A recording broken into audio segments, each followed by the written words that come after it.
But it's too late now.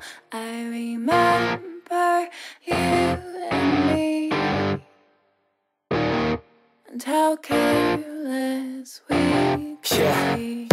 All day. Hello, I'm DesertCoyote22, and you are listening to Burgers and Fries with a Shake, episode 21, where, as part of Star Wars Month, we talk about the good old original trilogy and the changes that they made with the special edition. And I am here as a guest of Tony. You all know who he is, right? Yep, they know me, TTBurger, and just want to let everyone know, for all month long in May, this will be Star Wars Month to honor Star Wars Day, May 4th. So there will be a lot of Star Wars videos ranging from podcasts, video game reviews, top 10 lists, and some other surprises there. So be on the lookout there because there's going to be a lot coming here all month long of the month of May. And what a great way to start off the first day of the month of May with a podcast on the Star Wars Original Trilogy Special Editions here. And we're going to talk about episodes 4, 5, and 6, our thoughts on special editions, and will we talk about the prequels and the Disney trilogy? That's another time. Yeah, we have a lot to say about those. Because you need to watch episode 8, and I know you keep refusing to, but goddamn, dude, you got to watch how bad episode 8. We even agree that the prequels have their good and bad traits, but good God, man, you have to see episode 8 to see how bad it is. I know, and because seeing the Disney movies, it makes the prequels seem like masterpieces and stuff. But that's off topic there. But we're just gonna talk about the original trilogy, like our thoughts, like when we first saw them and everything. And I'll go first. Like we're talking about episode 4, A New Hope, which wasn't really called episode 4, A New Hope, when it was first in theaters. It was just called Star Wars. That was just added in later. Yes, everybody who listens to us knows that, Tony. Yes, I know that. Keep going. But episode, but like I remember the first time I even learned about Star Wars. I was just 7 years old. This was in 1996 when my mom brought home the VHS trilogy. And it says here I got the Star Wars trilogy on VHS tape, and I did not know what it was. I first see like the interview with George Lucas, and I remember the interview that was like a 3 parts for each trilogy tape. And then you get the 20th Century Fox logo, and it was like the classic version of 1977, which, me being 7 years old, I did not know the movies were that old. I thought they were just movies that just came out in the 90s or late 80s like that, but I did not know, because keep in mind, when you're young, everything is brand new in your eyes and stuff. And then you see the opening title crawl after a long time ago in a galaxy far, far away, and you hear the epic Star Wars theme, and it has the title scroll up and everything, and boom, it just pretty much explains a little bit about what's going on, and then you see this little space battle going on with the blockade runner and the Star Destroyer, and then you see C-3PO and R2-D2, and I first think the movie's all about these two robots here trying to escape and stuff, and just the movie be all about them. Well, not robots, are they droids? Because I did not know they were called droids until like later on and stuff. But you know, these two droids trying to escape this ship and stuff, and trying to get to safety. And I thought the whole movie would take place like on that ship or in space. You know, the word Star Wars, you're thinking about space and stuff.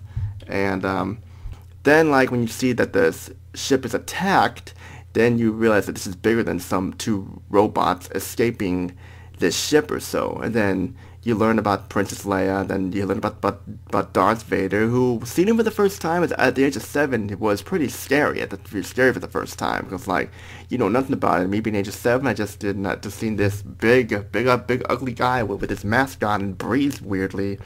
It could give you a kid nightmares the first time seeing him, but then as it goes on, you start to think, well, this is pretty cool.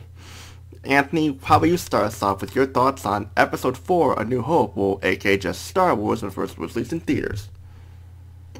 Hey, you know, Tony, everybody who listens to us knows that. You know that, right? Yeah, I just wanted to put that in there just for shits and giggles. Okay, Mr. Shits and Giggles. You know me. So, my family had the original VHS tapes, and when I mean original VHS tapes, I don't mean the editions that were released just before the special edition. I'm talking years before that, dude. My oldest brother, who has passed on, was one of the biggest fans, and he actually had a lot of old merchandise, which we can get to a little bit later. So believe it or not, the first episode I watched was Empire Strikes Back, only I didn't know what it was. which is kind of funny. So I saw the things that I saw in Episode 5, not really knowing about Star Wars. I just put the videotape in there and thinking, wait, what? Huh? Wait, what? Why is this guy? Why is Vader doing that? So then a couple years later, as I get older, I finally learned from my parents and sister, no, Anthony, you need to watch this one first. Okay, put this one in, and thought it was one of the greatest movies I've ever seen. Who wouldn't fucking think that? So I would have to be about 6 or 7 at this point. And, of course, there actually was a little preview thing on the VHS tapes on all of them that played little clips from all 3 movies. Like, that begins in Star Wars. It continues in Empire Strikes Back, and then it goes into Return of the Jedi. I've seen and that there's thing. a little clip. I've seen There's that a little clip in there. Exactly. So there's a little clip in there where Luke was going, is Darth Vader my father? But, of course, and I think when I first watched it that other time, I had already heard those words. So I knew going in that Darth Vader was Luke's father, or I had already heard that line before prior to me watching Episode 4 properly. Does that make sense to you, Tony? Oh, yes. You had a different experience than I did, that's for sure. And trust me, I want to hear about your experience as well. But my whole experience about Episode 4 was, hey, this is the greatest movie ever. I love the space battles. I loved all the stuff that they did on the Death Star. You wanted to learn more about Luke with the lightsaber. You wanted to see more of it. That movie overall just left me always wanting to see more. And I went through like a spell where I would watch it every day before I would start watching all the other ones. That was my first impressions of it. It's like, oh man, this is fucking awesome. So, Tony, your impressions of when you first started watching Episode 4. Well, my first impression was, thing is, Anthony, I made the same mistake you did, because, the thing is that, I'm sure, when we got on VHS tape, we watched him, but then I went downstairs a little bit, I just didn't want to sit for the movie. But then when I saw The Empire Strikes Back, it had the Stormtrooper on the cover. My dad just said, "No, this is the first one." And I said I was lying. I was trying to prove I'm a 7-year-old kid who's right. He said, I said, "No, this is the first one." He goes, "Fine, watch that one." And lo and behold, I was one of those people who would like fast forward to the boring parts and stuff. So I really couldn't understand what was going on. And then I realized that, I think maybe I should watch the first one like Dad said. And lo and behold, I did. And then of course, it was I had that interview with George Lucas in it and stuff. Had that 20th Century Fox logo, and the introduction, which didn't know that it was going to be that was an old movie. So, as a brain of a 7-year-old, you think everything's brand new in your eyes. And I remember thinking it was really cool, seeing being introduced to C-3PO and R2-D2 and the title scroll with Star Wars in big letters and everything. And then seeing all the battles and everything was just really, really cool, because it's just that I was a big fan of rocket ships as a kid and airplanes and stuff. So I thought it was really cool to see all these cool looking ships and stuff, which I did not know the names of at the time, and characters like Princess Leia, Luke Skywalker, and my favorite of the bunch, Han Solo, who was that tough as nails asshole where you don't want to mess with and stuff. I thought to him, and I just remember seeing how cool the alien creatures looked, like Greedo and all that stuff, and especially in the cantina, it was just all the and that band playing stuff. It's just that the band is I like the music there too, and it's and the whole it was really cool movie and stuff. And by the time I was done, I didn't want to stop watching. I wanted to watch more. I wanted to watch some more, and I imagined myself what it would have been like in I imagine myself nowadays as an adult. I wondered myself, how would I have felt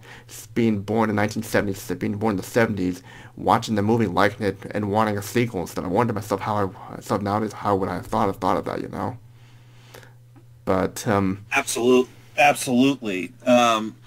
So now, did you have what kind of toys do you remember having with the original Star Wars trilogy? Well, I remember having the little ships, where we had the little small pilots that you put in them, and the big ones too. because like the merchandise was like crazy back then. It was like the Kenner action figures, the Power of the Force figures, and just like of course like. Are you talking the original merchandise, or are you talking merchandise that we were playing with in the 90s? The kind we were playing with in the 90s, because like I wasn't around. Okay. I wasn't around when the original kind was out, so that is a new one to me. But I remember like the figures, like my brother getting some of the figures like Han Solo, Luke Skywalker, and R2-D2, and all of them. That's how I learned the names of some of the characters, was through some of the figures and stuff. That's how I knew the names and stuff. And because like I remember like the Darth Vader figure, I always would play with it with a cape off and have Darth Vader say, "Hey, where'd my cape go? Who took my cape?" or so, just being kind of silly there and something kind of funny, how kids are, and just like, and how each figure came with a different colored lightsaber, which was really cool. And my brother was showing me who this was, who that was, and just we had a lot of Star Wars figures. We still have a lot of figures. We have a bunch of different Lukes, have a bunch of different Han Solos, and a bunch of different Stormtroopers, and all that stuff. And the talking. That's awesome, dude. That's cool to hear. I mean, we all had all that stuff growing up. But my brothers were kids when the original Star Wars films were around. So they actually got a few of the original toys. So there were a couple Hans that I had. There were a couple Vaders that I had I eventually got handed down to me as they grew up.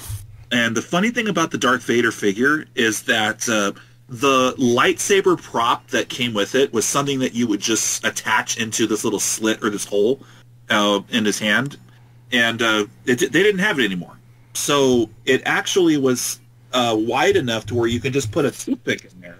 It would fit perfectly, and you wouldn't even really have to worry about it falling off or anything. But of course, what would we do? We would just paint the toothpick red, and that's how I would have my Darth Vader figure. You just got to be careful and not let the toothpick poke your eye out. Yeah. Because that's the thing. Yeah, parents were letting 7-year-olds play with a toothpick freely. That's just the time. That's just a sign of the times back. Oh man. You just reminded me. Okay. You just reminded me of something. Like I know, like back in like '97, '98, they had those like Star Wars beanies and stuff too. Like I had a C3PO or D2 one. I had this like toy guitar, and whenever like a song would come on, I'd put the guitar in C3PO's hand, the beatback, and have him act like he's playing the guitar and stuff. Well, I thought it was weird. I absolutely did get those figures that came later in the mid '90s. Like I especially loved Luke and the green lightsaber. I always wanted the figures with the lightsabers. I just thought those little tiny props that were blue and green were the coolest things ever. Like you had those, right? Oh, who didn't have those? I mean, those were epic. There, it's like something like I remember like there were a couple people in my class who just wanted those just for the lightsabers, so they can collect all the lightsabers and stuff. Because of course each of them, like most of them had a blue or red one or so, and just like of course like I also had some of the bendables too. Like for some reason I enjoyed playing with the bendable R2-D2 figure more than the regular R2-D2 figure, because I don't know, it's just funny to see how R2-D2's legs pulled back and stuff, and the talking R2-D2 figure too, which doesn't work anymore, but still it's pretty cool. I remember bringing that to school and showing off to all my friends and annoying the bus driver and the teacher at that. That's cool, man. So we did a little detour about the toys, but we can obviously talk a little bit more about them as we go on. So we've talked about our impressions about it. There was one toy we forgot to mention. The lightsabers. No. We can mention that. I know we can mention that a little later, but we have to start talking a little bit about Empire Strikes Back. Our thoughts on the original trilogy, Empire Strikes Back, and I initially did not like Empire Strikes Back, and of course the reason why. Because Luke loses, and he gets his hand cut off, and you see the bad guys win in the end. So when you're a little kid watching it for the first time, you're not really liking it. Did you think the same thing too, Tony? Well, the thing is, that wasn't that. I just didn't like how all those... I guess I should admit, one of the things I didn't like about Empire was all the snow speeders that kept getting shot down by the AT-ATs and stuff. That's the thing, because I was a big fan of the ships, like X-Wings, Y-Wings, A-Wings, being all stuff, and it was cool because like seeing the tow cable being fired off by Wedge, and just like that, and I thought that was him who got shot down when I first saw it. I didn't like that, but then I realized as much later on that wasn't him who got shot down, because Dak got killed, so there's no way Luke could have shot the tow cable after all. Mm-hmm. Yeah. So yeah, I mean, Banner. It's just, I mean, when you're a 6 to 7-year-old, you're watching a movie where basically all the characters that you really liked in Episode 4, you're watching just everything go to hell. Well, for me, as I got older, Tony, came to appreciate Empire Strikes Back as the best, because I clearly saw, like, my goodness, the way the characters are, the story development, easily the best of the bunch. I love the atmosphere, and then you really just get an idea on just how menacing Darth Vader is. Like, he's killing off his own officers to get to the good guys. Like, it shows how much of a badass that Darth Vader is. Oh yeah, I agree. In fact, I guess I should admit that like I like the battle of Hoth part is my favorite part of the Empire, because why? I like snow. I like playing as the snow planets in the games. I like playing as snow levels in video games in general. I like snow in general. I like white snow, and I like snow, and I figured that. Well, you live in Indiana, of course you like snow. Well, we don't really get much of that here in California. Well, still, it's just because like years later when my brother found out that my favorite planet in the universe is Hoth, it's like, you like Hoth? Why? It's just snow. My point taken. Because he saw me playing Master. Exactly. Here's when I was playing Star Wars Master Terrace constantly when he said that, but we'll talk about that later on with the video games and stuff. I agree with you, Tony. I really love the Battle of Hoth too. I mean, you always want to get back and recreate the snow battles, because it really was a cool scene. And then they did it to contrast the space battle, because space battle is black. You do the snow battle, which is white, and it was like I love with the snow speeders doing the cable, going around the AT-ATs. Funny little thing. You remember how you have the Admiral Holt, I believe, that's his name, who's in the Chicken Walker on his ATST. way to the Chicken Walker ATST. So you know how you have Darth Vader's helmet outline, right? It has that weird little shape to it. And then some of the officers seem to have that line too. So my little 3 or 4-year-old mind thought that was Darth Vader without a mask. And you see the general inside the Chicken Walker looking through and telling everybody, hey, we got the Echo base in sight, let's blast it. Mm-hmm. I thought when I was 3 years old, I thought that was Darth Vader without a mask. I did not think that was Darth Vader without a mask. I somehow knew that wasn't him. That's okay. But I just remember. Again, I was 3 or 4. I had no idea what was going on. I had no idea why were all those people running away from those big things. The AT-ATs. Well, I didn't know what they were, and when I was 3 or 4. So I'm watching this movie. I'm seeing the AT-ATs just shoot guns and everything, and I'm watching all these people run away and getting stopped. I'm like, What the heck's going on? Why are they running away? Yeah. What is this? Yeah, people call them AT-ATs. AT-ATs the best way to go. Even Dennis Lawson himself called them AT-ATs in Star Wars Really World Strategy 3. So I prefer to call them AT-ATs because that's how I was introduced them as AT-ATs. It sounds better too. Right. Sure. I called the ATS. Here's the funny thing. No, of course. I called the ATSTs AT-STs. And then hardy har. And of course, what were your first impressions of Yoda? I didn't know what to think of him. I thought he was like, to be honest with you, I thought he was a rabbit, like a pet rabbit that Luke takes home with him and puts in a cage or something. Because, like I said, it's this talking creature that you don't know what he is. It's like, what is he? A rabbit? Is he like some cat? Is he like some wolf? Or so you just don't know what he is. I thought like he'd be a pet that Luke takes home because he's so small and everything. And then like, I do remember. I think the part I remember the most about the Dagobah part is R2 falling into the swamp and he's all dirty and everything. I remember that too. I remember getting really grossed out when he spit out the whatever it was, when he had to spit out the leaking fluid. No, I didn't think there was. I thought there was. Really disgusted by that the first time. I thought there was chocolate pudding when I was a kid. I thought it was chocolate pudding. I was eating pudding when I first saw it. Yes, I know. I'm weird. I know. That's weird. The more I grew to appreciate Empire Strikes Back, the more I actually grew to realize, wow, Yoda's hilarious. Because then as I got older, I started really laughing at what Yoda was doing. Yeah. When he's arguing with R2-D2 With a lantern. That's good stuff. Yeah. Uh-huh. Yeah, because you think he's some crazy person, but realize he has a brain. Mm-hmm. I remember asking my parents first on their impressions on what it was like watching Star Wars in the theaters. My mother said that when Han goes into lightspeed for the first time to escape those Star Destroyers, she said that everybody in the theater clapped. Like, that's how enthralled. That's how everybody was into Star Wars when they saw it in the theaters. Wait, clap. So the hyperdrive was damaged, though. But that's what I'm getting to. So I asked her, okay, what was the theater like when Han tried to do, oh, watch this, and the hyperdrive is broken? And she said everybody in the theater just laughed. Oh yeah, because I didn't realize that the hyperdrive was damaged and stuff, and but one thing I didn't get was they were treating C-3PO like crap for no reason whatsoever. Han was rude to 3PO. That was hilarious. But but that stuff was hilarious. And the stuff between Han and Leia was great. Because you wonder... Like, they had really good chemistry. Yeah, but you wonder what the heck were they mad about and stuff, because I don't remember them fighting in New Hope. I thought to myself as a kid, I was like, what are they fighting about? But then you realize that he wants to leave and just collect his money and just leave him.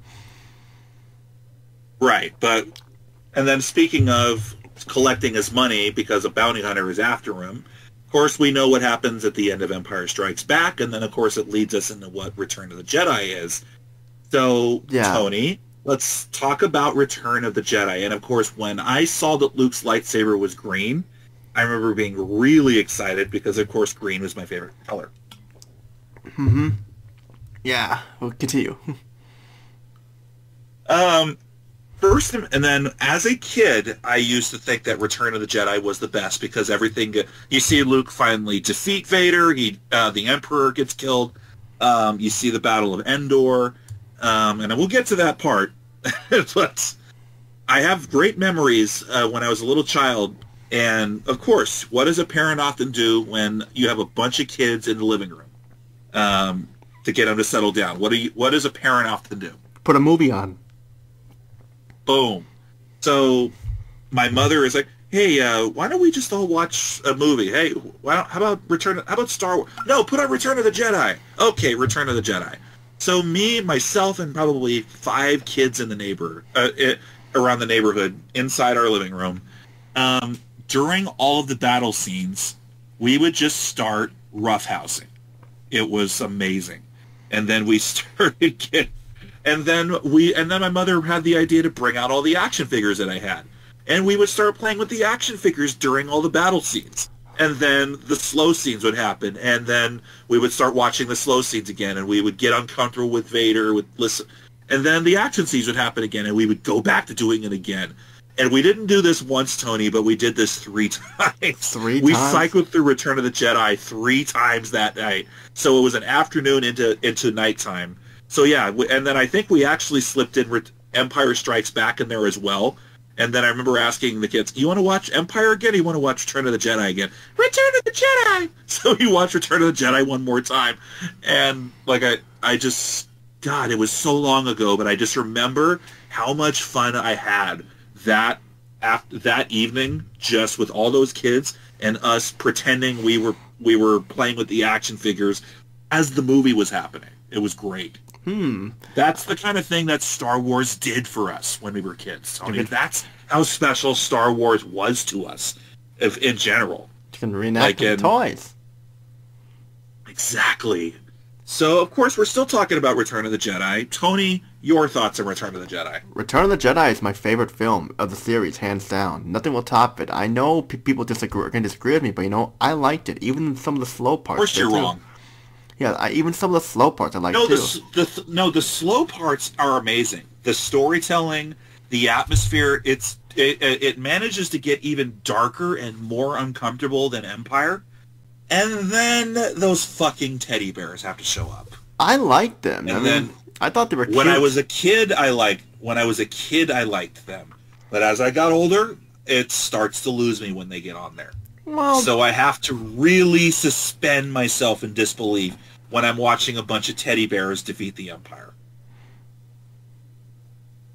Well, me, like, I thought it was pretty cool to have those little fuzzy my opinion, fuzzy creatures walking around like with sticks in their hands, and Leia giving it the rice cake and stuff, and how they trap Luke, Han, and Chewie in the dead animal trap, whatever that thing was. I thought that was a monkey. When I first saw the dead animal, I thought it was a monkey or something. But whatever that thing is, I don't want to know. But I just thought it was like... I agree with you. I did think that they were cute. Yes, as a little child, I was sad for that Ewok. As an adult, yeah, fucking kill more Ewoks, man. And then, of course, you know Star Wars Battlefront 2, man. That level where we can go off as an Imperial sniper and just snipe Ewoks. That's some good sniping. Well, I heard they were supposed to be Wookiees, but since they already had a Wookiee, and since they had Wookiees in the Star Wars Holiday Special, they probably thought, well, change it up a little bit, you know? But then, like, it was cool to see Jabba the Hutt. It would have been better with Wookiees. We know that.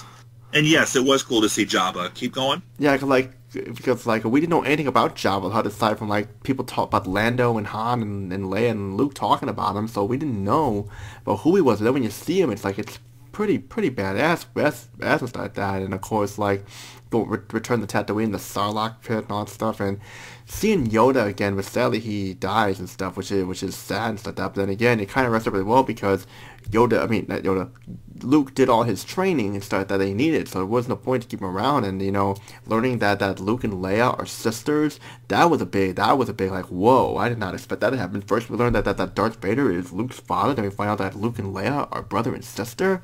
That's pretty... Funny thing, and of course the funny thing about that is when we're children, we weren't really thinking too much about the kiss that Luke and Leia shared in Empire Strikes Back.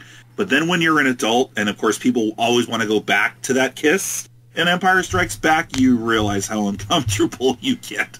Just another added level of like, oh boy. I did hear that Luke and Leia were supposed to be the love interest, not Han and Leia, but they changed that. But then again, I think for the better, obviously. Yeah, obviously. Now, yes, and then of course we're forgetting to talk about one character that I'm sure somebody will shoot us if we don't talk about him. Tony, your thoughts on Boba Fett? I think he's pretty cool because, like, you know, Boba Fett is this badass bounty hunter who just wants to be paid and stuff. You know, the way he talks, like, he's no good to me dead. What if he doesn't survive? He's worth a lot to me.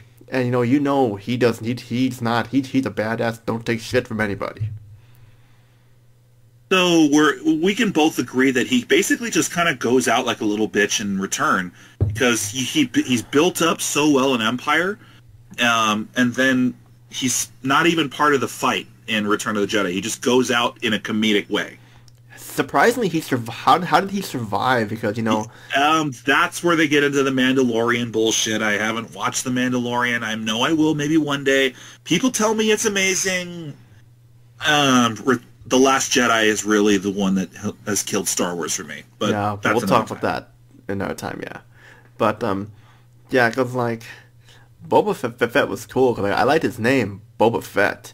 Because I remember, like, there was a little comic book, there was like a little cartoon comic book picture of him, and you know who I thought he was? You're gonna laugh at this. You know who I thought he was? I thought he was the cartoon character Bonkers wearing a helmet. Oh, I myself have never understood people's obsession with Boba Fett. Hey, he's cool. He has a fandom of his own that rivals Darth Vader's. Like, there's the Darth Vader fans. And then there's people who don't really think of Star Wars that much, but they extremely love Boba Fett. Like, yeah, he's cool and all, but no, Luke's cool. Luke's got the Force, man. He's got that lightsaber. You can chop Boba Fett's off at will, dude. Luke's the cool character. Han's the cool character. Chewie's cool. Boba Fett? That's what I thought of him. You know, so I've never understood everyone's obsession with him. You know what would have been cool if you know the part where, like, Emperor Palpatine and Darth Vader are in the Death Star, and Luke and Vader are fighting each other with their lightsabers and stuff. You know what would have been cool is if Boba Fett was there with them, and where all three of them just were both Palpatine and Boba get killed off and stuff in that part. That would have been cool. So Boba Fett is really so you're saying Boba Fett should be really working for the Empire instead of Jabba the Hutt? Well, or he's a double cross or a double agent, you think? Yeah, that it would have been something like that. That would have been cool too, because like it just, I don't know, just something about it just looks like that would actually work in some way and stuff, because we didn't really talk much about Palpatine, because like we see a glimpse of him. Ian McDiarmid definitely steals the show in episode 6, and he steals the show in episode 3 as well. The Emperor in the hologram of Empire Strikes Back was actually a woman. We know. But I'm just saying, like, just that when people know this shit, dude. Well, I'm just saying for new people and newcomers and stuff, but still, just that seeing the Emperor. This is shit that they can all find out too. But seeing the Emperor for the first time in person, like, whoa, this guy is badass looking and stuff like that. Because, like, it's just, because I remember, like, around the time I watched the movie, my brother had a birthday, and Darth Vader and the Emperor came to his birthday. It was like in the summertime, and like, we got to do a lightsaber battle with Darth Vader, and it was pretty cool watching how the Emperor was just watching everyone, and Darth Vader is just, we just using the lightsaber and stuff. It's pretty cool. Like, whoa, it's like we're Luke Skywalker fighting Darth Vader. I had to mention that. I'm sure oh no, we'll definitely mention our fun with those toy lightsabers in a little bit. Well, I'm still the Emperor of my head. No. And we're talking about Boba Fett. We're talking about Jabba the Hutt. We're talking about that first third of the movie. Now, I actually agree somewhat with Doug Walker when he talks about how the first third of that movie with them rescuing Han goes on way too long and really doesn't really do anything to the plot. So what if, Tony, instead of Ewoks, you had Jabba the Hutt on Endor, and Jabba the Hutt goes from a bad guy to a good guy when he realized the Empire is not holding their deal. So then you have Jabba's crew, all of the bounty hunters, including Boba Fett even, turning on the Empire and fighting alongside the rebels on Endor instead of those goddamn teddy bears. What do you think of that? I think either way works in its own way, in my opinion. I think either way works. That's just me, though. But yeah, it would have been cool to have It would have been cool to have a character like that who starts out bad and turns good. But oh well, we're not the ones who wrote it. It obviously impacted a lot of people. We loved Return of the Jedi. We loved the original trilogy. You rank Jedi the best. I rank Empire the best. We have our agreements and disagreements. We left something out. The unmasking, the Vader unmasking scene, like the scene Vader unmasked for the first time. That was really cool. Well, we're going to talk about that. It was great. It was pretty cool. But then, of course, we have to talk about some changes that Lucas kept making. Yeah. In the special editions, and among them is Anakin's Force Ghost. But we have to get to that. We'll have so to before we do that, we're going to go back to 1997 when I learned the Star Wars movies are going to be re-released in theaters, and I thought it was just going to be the same over and over. Oh again. yeah. But then I saw it. Go ahead. My idiotic mind when I was 7 thought, oh, Star Wars Special Edition. So this is going to be a whole new Star Wars movie.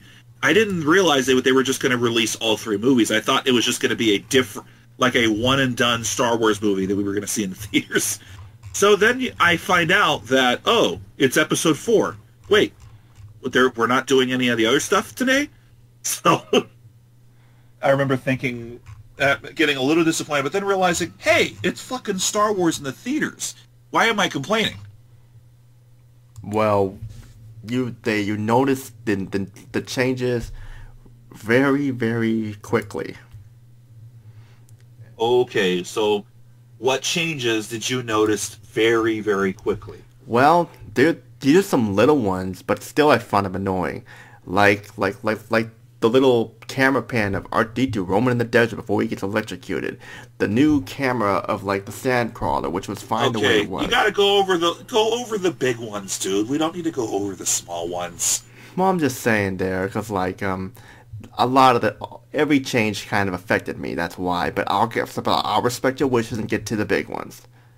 Like the first change I noticed was like when they blew up Dantooine, Alderaan, I mean, and like it has that little ring explosion, which I found was a little unnecessary, and some of the dialogue. I thought it was cool, but keep going. some of the dialogue changes that were minor, stuff like that, like instead of tell uncle, tell your uncle, like if we're retarded, we had to hear the word your uncle or so.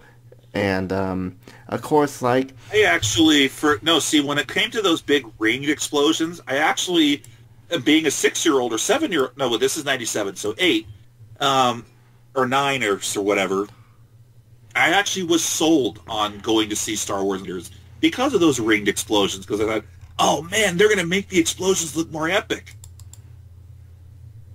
So I actually thought those effects were pretty cool, actually. Well, me being the person, I'd say if it ain't broke, don't fix it. Is how I roll, Anthony. But you were truly thinking that when you were 8, Tony? No, not when I was 8. Now I think it. I think it okay. As an adult. Not we're when thinking. I was 8. Let's go over about what do we remember when we were 8 when they actually were released. Then let's go over our problems with the special edition changes. Well, it like all the CG effects in it and stuff, like with all those new creatures and stuff like that, where we're going through the town of Mos Eisley and stuff, and it just drags on a little too much. Like we don't need to see like some big ass dinosaur walk in front of the camera, or some robot punching a little remote program or something like that. Just gets annoyed. Oh, I thought that was funny. But I will admit one cool thing. What are you talking about? That was funny. I will admit one cool thing was seeing the Outrider blast off. Because I loved Shadow of the Empire. I loved Dash Rendar, so that was cool to see that there. But they changed some of the characters around in the Mos Eisley town. Like I remember seeing a robot that looked like R2-D2 but different colors. They got rid of him for that dinosaur-like creature and stuff that took place in front of the camera. I do remember the cantina scene. Definitely, like changing up the characters in there. So, like I remember in the original trilogy, it looked like some wolf character making a growl, and then it was something else making a growl. It's like, wait, that doesn't match at all. What the fuck? It looks like a dinosaur smoking a joint. I remember that. Yes, I remember that. I was big into dinosaurs. And then of course we got to get to the Greedo scene. Yes, Greedo shoots first instead of Han, and that kind of kills the special edition for me, because it wasn't a change that doesn't need to be needed, because Han shot a bunch of things, and hell, we had Obi-Wan slice off Ponda Babo's arm, for crying out loud. So that was okay to keep in there, but they couldn't have Han shooting Greedo. I mean, it's like it's just. In Obi-Wan's defense, he was defending Luke, and the guy was already attacking Luke. That's why. Okay, funny that you know the names, I don't, but the guy was attacking Luke, so that's why Obi-Wan stepped in and made the judgment that okay, gotta slice this fucker's hand off. He ain't gonna listen. Han shooting first, I completely understand, because it's the whole cantina scene was supposed to be inspired by old westerns. So you have that scene in The Good, the Bad, the Ugly, where you have the guy with the shotgun in the bathtub, and the guy comes at him and says, "Oh, I've got you now! Ha ha ha! I am totally gonna oh fuck, I'm dead. If you're gonna shoot, don't talk." Yeah, I know what you're talking about. That's from A Fistful of Dollars. Okay.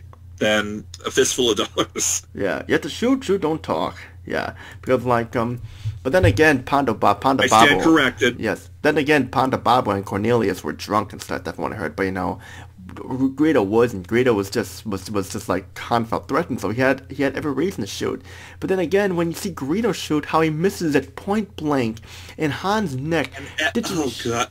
Oh yeah, that CGI neck. Oh my goodness. Yeah, I know. It's so pathetic every time you watch back, and then they kept making changes to it. Every single edition, the DVDs, the Blu-rays, the Disney Plus, McClunky. Like, what the fuck? What's that, Macaulay Culkin? What are you doing? Yeah, it's like, I will admit, when it comes to the two changing that scene, the Blu-ray version was probably the best change, because they cut the smoothness of the neck was better, and the frames, they cut a few frames to make it look like as long as it was with the original, but still they could have just kept it with Han shooting first, and it's just like he was the only one to shoot, and yet it makes Greedo look like a big dumbass, and he misses Han at point blank range, and the fact that like he just casually shifts his neck like, okay, I'm gonna drop my neck, okay, don't shoot your dad. It's like it's that, you know, in reality. And he must have had stormtrooper training, because you know how good stormtroopers are aiming. Then again, like, you know, if Greedo wanted to shoot first, what they could have done was like it could have had Han duck off the chair and do a roll. What they could have done is they could have had Greedo's gun malfunction. Greedo tries to shoot him, but his gun jams, and then Han shoots first. Yeah, I mean, of course, the reason or a click or something, like anything like that, and then that would have been you're gonna fire, boom. And also, I noticed in the 1997 version, it's like that scene pauses for a sec before they start before his neck shoots, and they do the shooting. That's what I noticed there. It's like it pauses for a sec, and then they then they do that thing. It's like that's weird. Like it's like. But the sad part is somebody was probably paid 5 to 6 figures to do that shit. Then, of course, we get to the Jabba the Hutt scene, which at first I thought, this is great. We get to see Jabba in CGI, because when you're 8, you really don't care too much about how the CGI looks. It's a decent scene to see, like, hey, it's a deleted scene that they added in. But then it's basically the same dialogue that he had just said to Greedo before. So adding in that scene was pointless. Yeah, I know, and the way that Jabba looked was like, oh my god, it looks like roadkill or something. I mean, like the 1997 one. So then they had to have Han walking behind Jabba. Didn't they have Han CGI rise up and rise down when he stepped on the tail? Yes. Which, yeah, it's like, because like, man, I didn't know Indiana Jones had that kind of superpower. Yeah, because like I remember watching. He drank from. Go ahead, talk. He drank from the Holy Grail, man. Because I remember seeing like I remember we'll get to the DVD version. I'm gonna talk about the DVD one too, like how the CGI looked a little bit different on there, and my dad didn't even remember. Right, I remember every edition they made the CGI.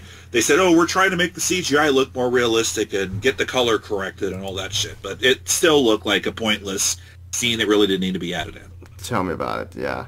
Because, like, well, I guess it was cool to see Boba Fett in there. Like, even though he didn't do it, it's just cool to see him in the film. Again, what? Sure, but again, why did he need to be in there? Yeah, I know. Just so you can have Boba Fett fanboy. There's Boba! There's Boba!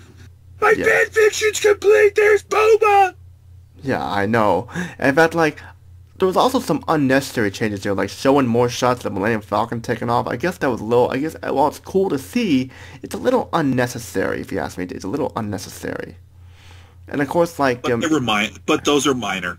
But of course, like, the Death Star had some minor ones too, where like they added some lines of dialogue with the soldier saying, "There's no one here. Close the blast door." Like, we don't need to know that. I'm sure they're gonna close the blast doors to prevent them. No, they did that for laughs. They did that for laughs, dude. They said, because you have the stormtrooper close the blast door, and then the blast door gets closed. Open the blast door. Open the blast. No, they were doing that for. They did that. No, on purpose. I mean they didn't. No, just for the close the blast door part. I mean, like, they didn't have to add that close the blast door because we know they're going to close the blast door. Well, they didn't, but there's a reason why, and it was clear why they did it. Not saying it was a good joke, but maybe they might have had some laugh. And then, of course, you had all the additions that kept deciding to add in the head hitting the door sound effect. Oh, remove the head hitting the door. And then we get to the Empire Strikes Back changes. Wait, stop. Let's not have Luke scream. Wait, we don't need to go over every little. But I wanted to talk. There are a couple more. There's 2 more I wanted to talk about in New Hope. They better be worth it. Well, first off, the CG X-wings that they showed and start that I didn't really like those CG looking X-wings or Y-wings start that. Just that they should have kept those alone. I did. I thought they were cool. They look too clean looking and stuff, in my opinion. And the fact, like, just that those sound effects drain out the musical score too. And it's just like, why is that even needed and stuff? It's just that we need to, and of course, like, I'll admit one scene that I did like was the little big scene where Luke and Biggs are talking before they get in the X-wings, because it adds some character to Biggs that was cut. Sure, that was decent. And I will admit that I like that, which is that, of course, like the little ring around the Death Star, which I think it will fine. There's no need for the ring, but still, like there really isn't. But again, if you're promoting this to 7-year-old kids, 8-year-old kids who have already seen the original explosion, of course they're gonna be, oh God, I gotta go see this, and that's why they did it. For like both, I'm gonna add a little complaint here for both of them, is that all the Y-wings blow up except for one. Right? That was my favorite ship, and it's like it's like they favored the X-wings over the Y-wings. Why? The Y-wings were cooler. Oh, and so Tony, okay, you know this. What were Y-wings supposed to mainly be doing? Bombing? Bombers. They're bombers. So wait till you watch Episode 8, where you're gonna be like, why the fuck didn't they just use Y-wings instead of the shit that we're getting? But why were Y-wings even? Wait till. Why were Y-wings even sent on the attack run? Wait, yeah. When you get to that opening attack run in Episode 8, you're going to be like, why the fuck are we not using Y-wings? You will be so... you will be so pissed off when you see that. It will be great. But why were Y-wings even in the trench in the first place for the attack run if they couldn't fire the proton missiles then? That didn't make any sense. There's some space? I don't know. I guess... Well, because they still had blasters. Maybe... Oh, it was the... They still had blasters they could use. Whatever. Yeah. Or somebody was in there to be used as bait. I don't know. But they blew up every single Y-wing. Every single Y-wing. Okay, and they almost blew up every single X-wing. What's your point? It was a fucking space battle. I like the... I'm just a little biased because the Y-wing's my favorite ship. Is all. That's what it was. Okay. Well, that of course we're going to be moving on to the special edition changes in Empire Strikes Back, which again I thought adding in the Wampa, adding in to stuff to make Cloud City look more grandiose. I thought that was really cool. Yeah, like I really have no complaints about the Empire Strikes Back changes. Well, like except for that fucking scream, which that doesn't need to be in there. That was only in the 1997 version. I know, and I'm glad they took it out in the later editions. And if you notice the scream, it sounds just like Palpatine's scream. It's the same scream. Well, he was. I'm just telling you, a little tidbit there. They couldn't pay Luke to do a scream because he was too busy voicing the Joker or somewhere. I don't know. Yeah, but yeah, like I just said, I will admit, like some of the changes were good. Such as like seeing the Wampa eating his dinner and like him flailing in agony when his arm gets chopped out. That was pretty cool there. I'll admit that much, but someone I didn't like have saying Luke said this is it when you can clearly tell his lips are his mouth isn't moving at all. It's just his teeth are just minor. I know, but I'm just saying. And of course, like they added some musical changes and stuff. Like when you saw the Executor and stuff. That I mean, they didn't have to change the music score. It was fine the way it was. And because John Williams' music score in Empire was easily one of the best. Yeah, you can never get the Imperial March theme out of anyone's head. I think the Imperial March theme is more iconic than the original Star Wars theme. Yeah, and another thing I'm trying to think. I lost my thought for a minute. I got a minute here to think here, but like one of the changes I did not like. This was in the DVD version here. Which should I talk about this, or should I just wait till we get to the DVD versions? Sure. Is it a big change? Yes, you do, because you need to talk about how they went from the original woman to the Empire to putting a CGI in McDermott. That is a pretty major change. Yeah, and the dialogue that they did. You're gonna think I'm weird for this. I prefer the original better because it's just that I don't know. I just like seeing that actress better than Ian McDermott in the hologram for me. Just me, I like it better. Understand. I think it was a time when they didn't really have an idea what the Emperor was going to look like. I mean, that person underneath the cloak probably had makeup to make them look alien.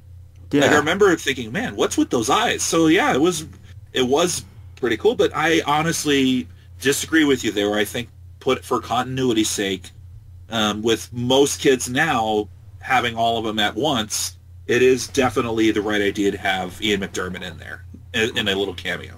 Yeah, but that's just me though and stuff. I mean, I'm just saying there because like there were a couple of changes there that I also didn't like. Where like how like when it's like with changing Boba Fett's voice To make him say "crikey." no to make him sound like to have him. That's what I'm saying. That's what I'm saying. To make him sound more like his Australian dad. Yes, which is like that's kind of an insult to Jason Wingreen because like not every single stormtrooper sounded the same. So why did they change his voice around? I don't know. It's like Jason Wingreen was again, yeah, I get that, but I mean, you know how it's like back when David Prowse was insulted when he realized his voice was replaced by James Earl Jones. Yeah, but then again, that James Earl Jones made Darth Vader's voice better. I agree with you. Changing Boba Fett's voice to make him Australian to fit in more with the continuity of Clone Wars, I agree. That's pointless, stupid. Yeah, because like it doesn't take away my enjoyment of it. But still, like it's just why change his voice though? It doesn't make any sense at all. But still, I guess there. But like, sure, there were some minor ones how they made Cloud City look a little different there than just the white walls. Which I kind of like the white walls better. And of course, we're like Layla's attention, it's not a crazy. You see attention again, where you see like the citizens looks very badly done in CG and stuff, which that I do not like. But here's one change you'll agree on: when Darth Vader says "Bring my shuttle," he sounded angry and pissed off that Luke wouldn't join him. When he find out that Vader is Luke's father, he just says, "Alert my Star Destroyer to prepare for my arrival." Like that. He sounds like he's just walking along to the post office and pissed off that he couldn't mail his letter or something. That's what it sounds like to me. Yeah, why would they change that? It was fine when it was "Bring my shuttle." Yeah, and of course I do like because it fits more with the tone of the movie. Yeah, I agree. And it's like I will admit, I liked how seeing the shuttle land on the Star Destroyer. That was kind of pointless. We didn't need to see that. That was just added for just filler or so like that. Just like I get, we know he's on the minor. I'm just saying, but like but that was like some of the big changes I didn't like because like it's like what was the why they changed that line? Was because like Vader's anger scared little kids or something? Was that what it was, or what the heck was that about? I don't know. And of course You just cannot understand Lucasfilm anymore, especially nowadays. They'll make changes constantly no matter what, I know. But yeah. But this one, which we're all afraid of. Yeah, but it also of course like some of the minor ones too were like they added some lines of dialogue when you didn't see the character's mouth move and stuff. Minor. I said minor for a reason. Minor. But yes, and do we need to point it out? No, we don't. So that's why I'm telling you we don't need to point it out. No. Because we have to go to the special edition changes to Return of the Jedi. And this one... And, of course, the biggest changes that I saw, and I know we're going to heavily disagree on it, given the certain parts, I think we can both agree the Jedi Rock song with the CGI thing, when I was 8 years old, I thought, oh, cool, new song, this is awesome, but I actually realized, no, the original was better. I agree, the original... You agree on that one? Laptinek was better, yes. And it's like, the CG creatures look terrible, looking compared to, like, the costume critters and stuff, that the costumes look much better. And Laptinek was much better. I mean, I know, like, the singer, I forget her name, didn't have any eyes. Yeah, speaking of the scene that comes later when you have the Rancor pit, I love going back to that scene and watching the Gamorrean guard get his head bitten off. I love that scene. Watching him scream. Yeah. It's just the dark kid in me. Yeah. Because, like... I was always happy when that happened. That was an accident. He fell down and stuff like that and stuff. So he fell down. So that wasn't intentional for him to get to that. He fell down. But yeah, like, getting back to, like, it's just... Of course, like, seeing the Twilly guard shows her getting eaten by the Rancor. You didn't see that in the regular edition, which was interesting seeing that the same actress that came back like 20 some years later. That was pretty cool to have that actress come back. I agree. Yeah, I mean it was cool. Yeah, definitely. But yeah, definitely the Jedi Rocks theme was like, good God, it's awful. Yeah, But they also made the ending song. No, we'll get to that at the end. We're talking about the music. Okay, what else do you want to talk about? How the Sarlacc pit had that stupid little CGI beak on its mouth and stuff. Oh, yes, that's right. Why?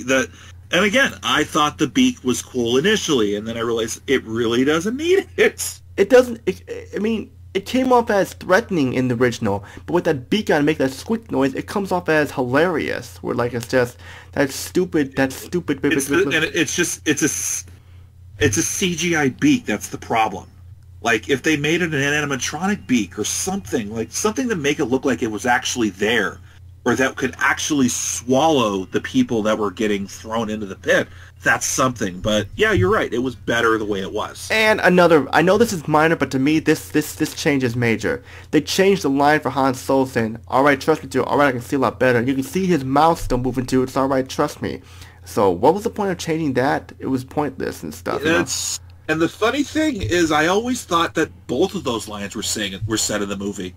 I remember hearing the words, "It's all right, trust me," and then I hear it again, and then I watch the movie again, and then and then all I hear is, "It's okay, I can see a lot better." I always thought that after he said that, he was going to say after that, "It's all right, trust me," but then it never happens. So I don't know if you call that a Mandela effect or whatever, or it's just me mixing in the changes that they've made. I don't know either, Anthony, but just still, like, it's just, that Sarlacc, like pit scene was ruined because of that stupid CG-looking beak. That it ruined it and started that and stuff. It like, ruined it, definitely. I mean, like, there's, like, not that many changes at the part with, like, when they go to Dagobah, or they're on the Mount Calamari cruiser and stuff, which, I mean, I like seeing that ship and seeing the hangar with all the ships and stuff. That was pretty cool. And to see that Lando was going to pilot the X-Wing, that's really cool. No, not the Millennium Falcon, you mean? Yeah, the Millennium Falcon. My bad there. I apologize there. TTBurger made a mistake there. But yeah, like, that's cool there. He always makes mistakes, especially with who he voted for. Yeah. But, yeah, we'll talk about that. Well, we're not talking about politics right now, Anthony. But we will say that, like, a lot of the major changes came in Endor and stuff. That came, like, on the Endor and stuff. That's where a lot of the changes came in. Because, like, trying to think, like, some of the changes that they made to, like, what are some of the changes you didn't like when they were on Endor? While I try to get me to think here. Yeah, I don't remember too many of the changes on Endor. I do remember the big changes that they did on Tatooine. Endor, I remember, looked pretty similar to what I remember in the original trilogy. But then, of course, there's the big thing at the end, which I don't know if you're ready to go into yet. Well, let's just say, like it's just that, I mean, there wasn't really that. Oh yeah, a minor ones that, like, when this is a minor one, but when R2-D2 is trying to unlock the code door lock to, like, the bunker, more gadgets just explode off him, which was a little unnecessary. I know it's minor, but I just had to bring it up there. But insert minor comment here. Yes, I know you're gonna say that. But back on topic here, like it's like there were some minor things added to, like, the space battle stuff, that a little bit minor ones, but, you know, it was cool to see Wedge. Like Wedge was definitely the main hero of the Endor battle, in my opinion, because he's the one who blew up Death Star too. Yeah, I just had to bring that up there. But oh yeah, I have a couple of changes here. I think you like Wedge Antilles more than you like Boba Fett, which is cool with me. You kidding? I loved Wedge Antilles. It was cool to play as him in Rogue Leader a lot, because Dennis Lawson voiced him in Rogue Leader. That was badass. That's what I loved about that. That'll be that. You'll hear more about that in one of my top 10 lists for sure. Well, then, yeah, and then we have to get through the last of these changes so we can talk a little bit more about the toys and the video games. Do you know about the no change? The no, we know it went right before Vader lifts Palpatine up and throws him down into the abyss. Like in the Blu-ray version, he says, "No." That's it. Yeah, that came in. That came in the Blu-ray. Like, what? What are you doing? What was the point? It didn't bother me at first, but looking back at it, it does now. No, it was perfect the way it is. You didn't need any dialogue. You could see Vader. You can actually see his emotion. Even with a mask on, you could see his body language is starting to change. But the rest of that scene is great. And then, of course, we got to get to the unmasking scene. We got to get the unmasking scene. How his face was changed a little bit to make it look more like Hayden Christensen's face a little bit and stuff. Because like his eyebrows. Did that? God, which edition did they do that on? The DVD. Well, they got rid of the eyebrows. They got rid of his eyebrows and stuff, and like they made his eye color a little bit different and stuff in the DVD version. Remember? In the original, yeah, he definitely. I mean, you can see his skin had healed up, but you can still see parts of his skin that's not healed up already. But from his face being in a mask all those years, yeah, it's gonna pale up and go gray. But like in the DVD edition, because like they got rid of his eyebrows and stuff. Because in episode 3, he didn't have his eyebrows, and he got all burned up and stuff. Well, okay, to fit in with continuity, which is going to be with another thing when we get to. But the final change. Like I said, we both did not like the Jedi Rocks thing. I absolutely love the new ending song that they did in the special editions that they kept, because I do not like Yub Nub. I like them both equally. Okay, but I think anything with Ewoks, the less anything to do with the Ewoks, the better. Yeah. So when they did the symphonic ending, when it goes through all the planets, like that always that always resonates in my head a lot more than Yub Nub does. They're both equally good, but in the DVD version, they have Jar Jar Binks saying "Wesa free," and whatever. Whatever. Like, but again, it's on Naboo, and then you see Coruscant and all that stuff. It's a really beautiful ending theme, and it's definitely something that makes it seem like everything is getting all wrapped up. There's nothing beyond it. It's one of the best themes ever. I had to wonder how Yub Nub would have sounded with that new ending with the plans. I wonder how Yub Nub would have fit in that. That would have been interesting there. But it would have sounded like shit. Well, I like them both equally. Because it was Yub Nub. Well, I like them both equally and start that, because like the special edition 1997 kept Sebastian Shaw as the spirit in the end of Vader, of Anakin and stuff. But then when the 2004 DVD version, they changed it to Canadian actor Hayden Christensen, who was in episode 2 of Attack of the Clones, and they changed him. You didn't need to say he was Canadian. We knew he's Hayden Christensen. Well, just felt like saying it. I mean, like, just nothing against Hayden Christensen. I liked him. British actor Alec Guinness, and Puppet, played by Frank Oz. Good God, man, we know. Dude. I mean, like, nothing against Hayden Christensen, because I liked him in Real Kids, Real Adventures and CGI done by Industrial Light and Magic. Yes, but like, here's the problem here. Like, I'm gonna get to, before we get to this. Let me talk about this change first, and then we'll get to like the spirit change, because of the Jedi. Am I gonna say it's minor? The Jedi Rocks theme, they had to tweak, they had to change some of the camera shots around of like Luke hugging Leia and stuff, that change them around and stuff. Minor. Yes, but I'm just saying there. Minor. But like, getting back on track here, like they changed Sebastian Shaw's ghost to Hayden Christensen's ghost, and that was like, why did they do that? I mean, he went back to being a good guy when he was, before he died. I mean, I know like he wasn't like bad when he died. He came back to being good and came to his senses. So what's the point of changing that and stuff? I know, I don't get it either. They all listed their reasons, but in all honesty, it just goes back to the Family Guy gag of a character getting mentored by Force ghosts. You must do this, and then it's old Obi-Wan, it's Yoda, and then right after that goes, and I'm Hayden Christensen. Yeah. So it was. Yeah, because like that was. It didn't bug me way too much. I don't quite understand it, but it's not the worst thing. And if they were doing it with continuity, and if they were doing it because of newer audiences, like younger kids identifying more with Anakin in the prequels than Sebastian Shaw, who was literally on screen for 1 minute the entire trilogy, then I get that. Well, the thing is, like, here's some interesting. Right after we saw Star Wars Episode 3: Revenge of the Sith, like a week later, it was just me and my dad were home. My mom and my brother were on vacation. I had final study, but like I was watching Return of the Jedi, and I was showing the ending to my dad, and he he like, of course, when we saw the flying scene and everything, he didn't remember that part being in the movie. Then we saw the little ghost part. It's like, hey, that's Anakin from episode 3. And then like right after like my mom and brother came back home, he was mentioning how it had Anakin from episode 3. And then we at the time we thought it was pretty cool there and stuff. But you know, looking back, they should just kept it to Sebastian Shaw because that's how it was. Even the 1997 edition kept it like that. In fact, since you like Jedi Rocks, I'm sure because there were no prequels back then, you moron. But still, it's a thing. They could have kept it the way it was. I agree with you. I could have taken it either way. They could have kept it the way it was, and people would have understood. Yes, I know. And maybe, you never know. You might have had somebody complaining, like, why isn't Hayden Christensen in Anakin? Like, how come he didn't go back to Hayden Christensen when he turned good? What happened?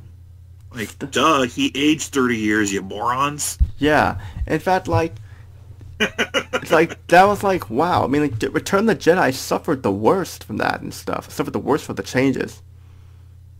They did. They really did. They're the most, I think the most infamous changes are still in Episode 4 because of Greedo shooting first. They're never going to live that one down. Yeah, I know. But so this is why, when it comes to watching Star Wars, I'm sure I don't know if you heard of the Star Wars Despecialized Trilogy made by Harmy Productions. Have you heard of that? Yes, and ultimately, Tony, I think it was chicken shit of Lucasfilm to not publish the original cuts as they were and give people the option. I think it absolutely was chicken shit that they were always trying to push the changes, and it was not quite what people wanted. Well, it's like Lincoln doing the Gettysburg Address, and then there's a new edition where it's somewhat different than what he said before. It's like, no, you're right, Tony. If it isn't broke, don't fix it. So I think everybody should have the option. If you want to watch the old specialized versions from back in the day, that should be available on DVD. And they can make a lot of money with that because there's a lot of fans that want to digest those. And then if people want to watch the special edition versions or Return of the Jedi DVD or Blu-ray version 5, go right ahead. And I think you can agree with me there. Yeah, but like the thing is that like there was the unaltered versions released on DVD as like a second bonus disc for the DVD version released singly. But here is the problem: it's from the Laserdisc version, so they come off as a little blurry and they're not anamorphic. So when you're looking on a flat screen TV, you're gonna see it's gonna be like a huge black space around the screen. Oh, so unless you zoom in or stuff like that, but still. Probably did that on purpose to make people think, I don't want to watch this. This looks primitive. Why would I want to watch this? I'm sure they did that on purpose.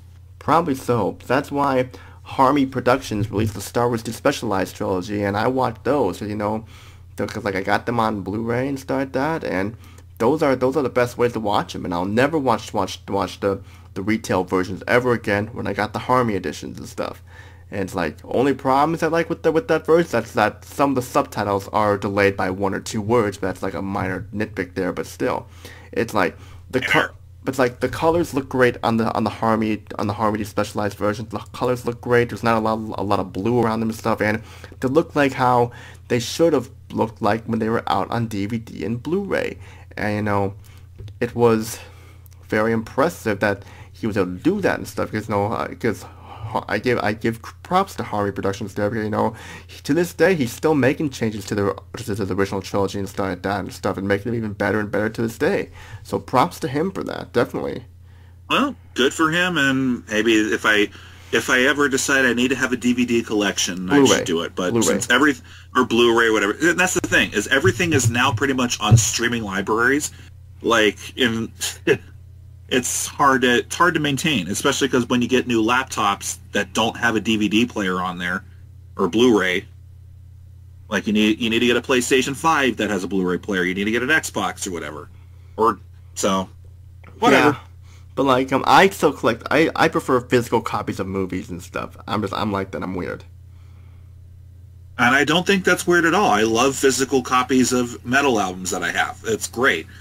But then when you collect all of that, it just takes up so much space. And when you live in a small space that I do, and you have to have all of it in storage, you don't really get to appreciate it all that much. That's true. It's just there. It's just there. Yeah. But that is what it is. We are going to wrap this up. Not quite. We're not done yet, but our last segment, we're going to talk a little bit about the Star Wars video games that we played. And toys. And we've been talking about the toys a little bit too. So Tony, did you ever play Star Wars on the NES? I did not play on the NES. At the close, I played on the Game Boy, PlayStation, and Nintendo 64, GameCube. Oh, that's right. The Star Wars on the Game Boy was basically the NES game. Just different music. It's slightly different music, but that's different though. That's nothing really. But which was fine. But this, I did play I actually had the original NES and played that Star Wars, and it is hard. And I remember I never actually beat the NES version because I kind of grew out. As I grew up, the NES just kind of became a thing of the past. But I remember playing the NES port on the Game Boy and beating it. But it is a hard game. And do you remember how hard that game is on Game Boy, Tony? I got lost so much, I kind of gave up. I was hoping you could play as R2-D2 or some other character, but you couldn't use. And the thing I didn't like is that playing it, Luke's character model looked like a little child. True, but it could be worse. You could have done the Famicom version where Luke has black hair. Oh, you've heard of that version. Right, you've heard of that version. And Darth Vader turned into a fucking scorpion. Yeah. And the Sandcrawler. That's... Yeah, I've seen the Angry Video Game episode, dude. Yeah. But, that's right. You go through the Death Star, and it's a fucking maze, so you have a really hard time trying to find your way through it. I couldn't even get past Tatooine, and when I was how hard it was. It's like that's right, because in those days they didn't really give you strategy guides, so you had to figure out where to go. So you didn't know that, when you go through this level, you got to get the gun. And now you need to go to the Sandcrawler to get R2-D2. Now you need to go find Obi-Wan's cave and get the lightsaber. And now you need to go through Tatooine. You need to recruit Han Solo, and he becomes part of your team. And now you need to get... And then you go through the Tatooine part, and then, oh shit, your Millennium Falcon gets demolished by the TIE Fighter. Turns out you need to go get all those shield icons, which are guarded by these really, really hard to get to by lasers. And then you get through the shield, and then you go through the Death Star, and it's a goddamn maze. And then there's always these there's these leap of faith traps that you have to jump into, or if you go too far and you even touch the side of a spike, you get damaged and die. It is a hard, frustrating game, and I can't believe I beat it on the Game Boy. I can't either. Well, too bad. I know. I did, and then now, do you remember the Super Star Wars games on NES? Did you ever play any of those? Yes, I did. I rented them. I didn't own them, but I remember renting them. I think they were fun. Absolutely, I rented them a lot. Now, did people write down? This is before the internet. So did people actually write down the passwords to the levels on the instruction booklet? All the time. That was a lifesaver. I loved that. So yeah, I could always just go to the Cloud City and go from there.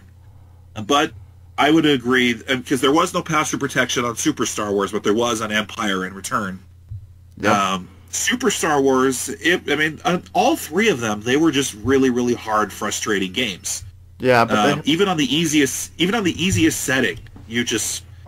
I love the music. It looked just like the game, the movie. Empire was my favorite of them. I think just because I loved the snow levels that you played, and then you go through the Millennium Falcon, you're going through the asteroid field, and you're listening to the John Williams digitized soundtrack. Great stuff. Yeah, definitely great stuff there. Because keep in mind, though, the first Star Wars game I fully got into was Shadows of the Empire, and sadly I played the N64 version, which didn't have any voice setting, just all the CG scenes were taken out with scenes with text and stuff like that. So I wish they would have ported that game to the PlayStation, but that was the first Star Wars game I played on the N64. The first one I played on the PlayStation was Master of the Terrace Colossi, And Oh God. I love that. I don't care what people say. I love that game. I like fighting games. I'm into Star Wars. I'm sure it's a little stiff inside that, and it's hard to pull special attacks, but still, I love it. It's fun. You get to play as like all your favorite characters, and plus Arden Lin, Jodo Cast, Mara Jade, a Stormtrooper, and Jodo Cast, who's like a rival Boba Fett. I mean, what more could you ask for there? Did you ever beat it? Oh yes, I beat it multiple times. Although, I mean, it's disappointing with, Okay, with so the... Go ahead. I was just about to say, so Darth Vader is beatable. Yes, he's beatable. He's sure you had to play him on the easy. Sure, he's beatable on the easy stand, the normal stand, but hard it's tough. But still, he doesn't. He's not like He's not like impossible. Like he's not as hard as like freaking I don't know Shao Kahn and like in like the Game Boy version of Mortal Kombat or something like that, or whatever. He's not impossible. I mean, he's beatable. He's tough, but he's beatable. Only complaints. I remember Go ahead. I did go to a friend's house to play that game. I never had the game, but I did go to a friend's house to play that game. And one of the funniest memories I had playing that game, because it was super easy to get a ring out if you were at the edge. Yes, and, I know. So I'm Luke, and I have my lightsaber, and I'm like, I have him down. He's down to his 1 pixel. I'm kicking this guy's ass, and I just unfortunately do one bad swing, and I fall off the ring. I didn't really those are some memories I have of that game. I didn't really have any problems with ring outs, but I didn't really have a problem with ring out stuff at all. It's just that, like, I don't know, like... It's almost like they tried to combine Virtua Fighter and Tekken, because Virtua Fighter had the ring outs, Tekken did not. Well, one cool thing that I would do is, like, there was a cheat code in the game where you could, get rid of the health and stamina bars, and for some reason I like doing that to add challenge. I thought it was pretty cool to get rid of me. For some reason I used that code a lot. For some odd reason, I am not sure why. I just did that because why? Because I'm weird. But we all. But I remember. And when it came now, Shadows of the Empire, the N6 I never got an N64. When my sister had a Super Nintendo, so I played it on hers all the time. That's how I was able to play Super Star Wars a lot. When Shadows of the Empire came out, unfortunately I missed out on it. I do remember people, and it's an awesome game. I remember trying it on emulation. It is an awesome game. I will give it that.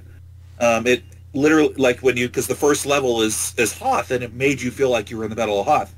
And it's almost like a precursor to the snow battle on Battlefront 2, which, of course, we're going to probably end our Star Wars original trilogy talk on this one. Yeah, but but I gotta talk about that Hoth level in Shadows of the Empire. I liked using the camera which showed the front of the ship and stuff like that, because when I first saw that, I thought, am I using a different ship? And then I go and I see the back thinking, this is the ship I've been using the whole time. The back of it is black, and the front of it is gray. In fact, you're gonna think I'm weird for this, but my favorite part of the ship was that little back thing. Liner. I know, but I'm just telling you what I liked about it. Even my brother kind of made fun of me for that, saying like he likes to just because of that part and stuff. Haha.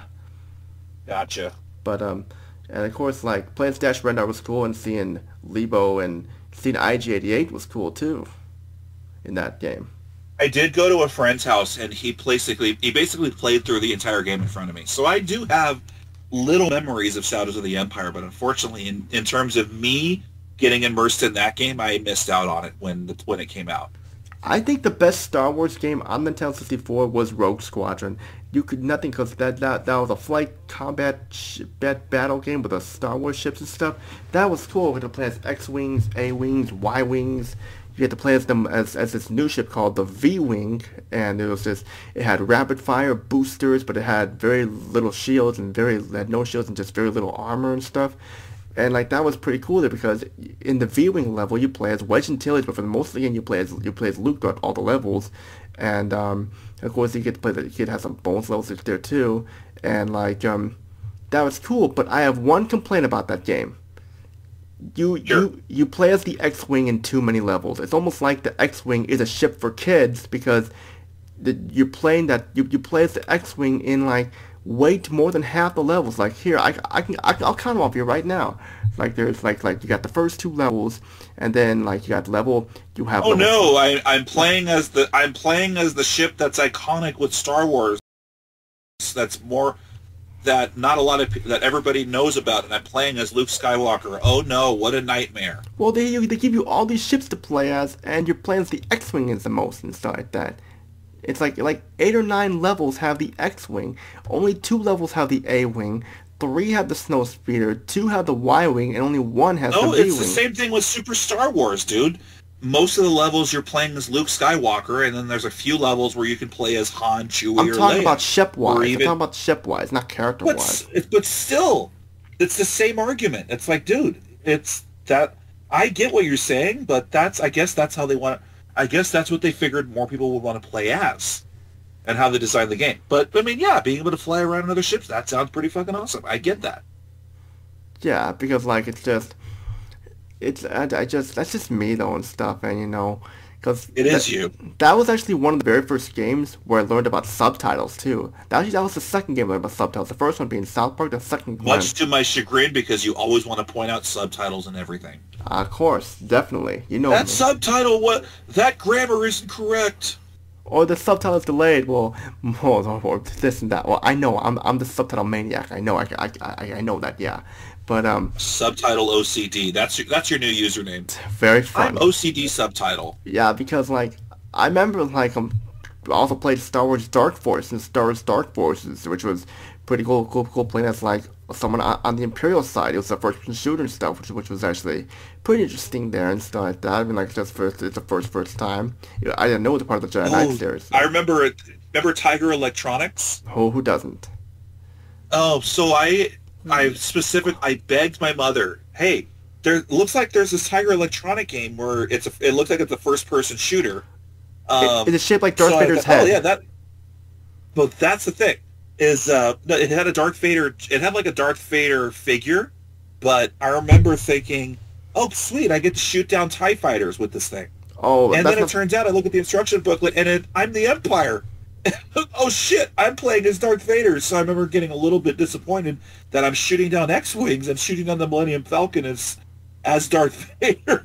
Yeah, but it was actually a pretty decent Tiger Electronic game because it felt like a decent FPS for a 10-year-old kid at the time. It was actually pretty fun. There was one I had that was shaped like Darth Vader's head. It came with a gun where you shot down stormtroopers in the Death Star hangar. So that was pretty cool. It was the gun made a sound and it was shaped like Darth Vader. Thing I had with this Tiger Electronic game is the little Darth Vader figure actually was doubling as a joystick. So you could put it in the D-pad and then you could kind of move the Darth Vader figure around like a joystick. Very nice there.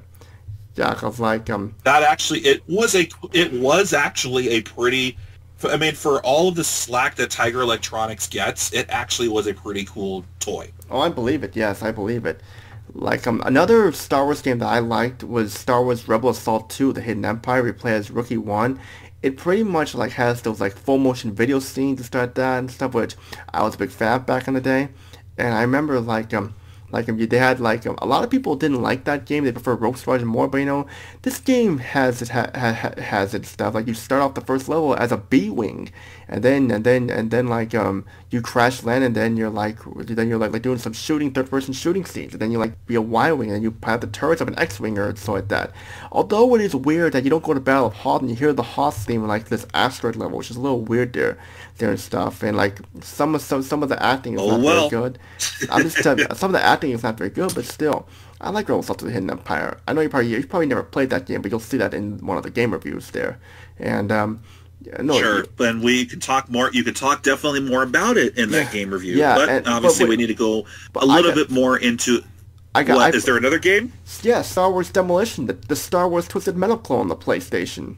That was a good one there. Okay, great. Talk about that on another video. We need to get into more of the toys that we also talk about. I need to talk about a couple more. I need to talk about my there's plenty of video games you can talk about. I don't have video series, dude. The one I'm going to talk about, I don't have them. I don't own a GameCube anymore. That's why.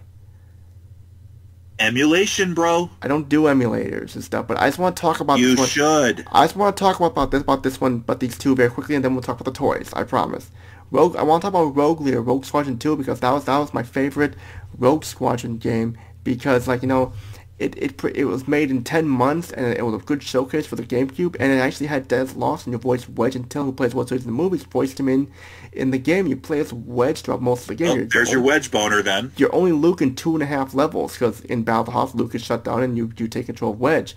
But it's really cool there that, like, how amazing the ship models look, and that you can swap ships in certain levels. You can swap ships, like, like the second level, you can go from being you can swap your X-Wing for an A-Wing. Sounds like video game review material, dude. I don't have that, though. I don't have the game anymore. So I'm saying, like, I'm just telling you what it was cool about and stuff. And of course, only 10 levels there and stuff, but you can also levels you can play as Darth Vader and stuff in the Empire, and you can pilot an Imperial shuttle, which is which is a very slow vehicle. You can pilot a cloud car too. You can even like fly a car and stuff too, which doesn't freeze this time like how it was in the first game where it would freeze up and stuff. And you can, and just, yeah, I just had to bring it up there. Of course, the Rebel Strike 3, well, I also didn't like the game, but I gotta talk about the toys. And we didn't talk about Battlefront. Right, we need to wrap. Exactly, that's what I'm trying to get to. I'm trying to get through. We talked a little bit about the action figures. Let's talk about Battlefront. The set of toys that Okay, you want to talk about Battlefront? Don't go to toys. We can talk about how much we loved Star Wars Battlefront 2 on the PC back in 2005. Well, I played the PS2 both 1 and 2. I played all the versions. I played the PlayStation version, I played the PlayStation 2, and then I later got the PC version on Steam. PlayStation? Don't you mean Xbox version?